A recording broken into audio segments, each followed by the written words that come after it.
Big Boss season 8 இந்த முறை ஆளும் புதுசு ஆட்டமும் புதுசு. நேத்தே எல்லா ஆதாரத்தையும் இவர்கிட்ட நாங்க கொடுத்தோங்க. இவர் வாங்கிட்டு போனாரு. தயவு செஞ்சு நாங்க சொல்றத நம்புங்க சார்.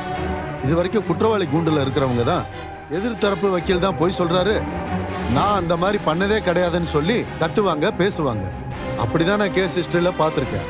ஆனா உங்க தரப்பு வக்கீலே போய் சொல்றாருன்னு சொல்லி நீங்க ஆர்கியூ பண்றீங்களே சார். என் லைஃப்ல இப்படி ஒரு விஷயத்த இப்பதான் ஃபர்ஸ்ட் டைம் ஃபேஸ் பண்றேன்.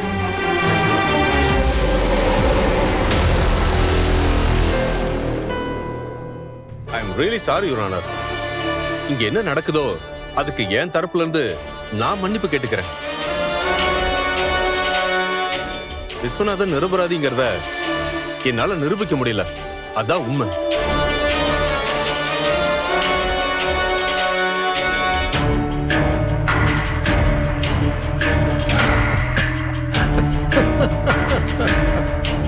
மத்தபடி அவங்க ஆதாரத்தை என்கிட்ட கொடுத்ததா சொல்றது எல்லாமே பொய் your honour.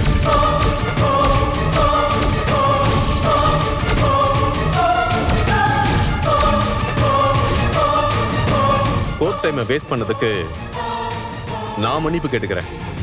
I'm sorry your honour. Thank you. என்ன நீ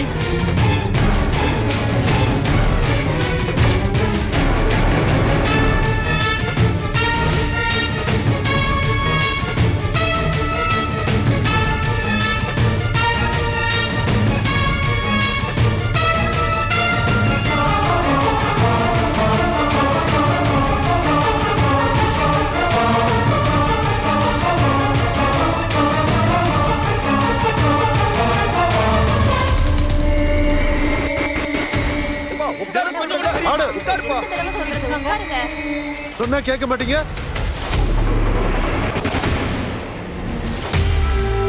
ஐயா, என் புள்ள நிரபராதியா. என் பிள்ளைக்காக வாதாட வந்த அந்த வக்கீல் ஏமாத்திட்டாயா. அவனை விட்டுருங்க ஐயா, ப்ளீஸ் யா. அம்மா, எல்லா தாயும் தான் பிள்ளை நிரபராதின்னு தான் சொல்லுவாங்க. அதுக்காக ஆதாரம் இல்லாம விடுதலை செஞ்சிட முடியுமா? ஆதாரம் இருந்துச்சுங்கய்யா. இப்ப இருக்கா? என் வக்கீல், நீ நல்லாவே இருக்க மாட்ட, நாசமா போயிடுவ. சொன்னா கேட்க மாட்டீங்களா? அப்படியெல்லாம் பேசக்கூடாது.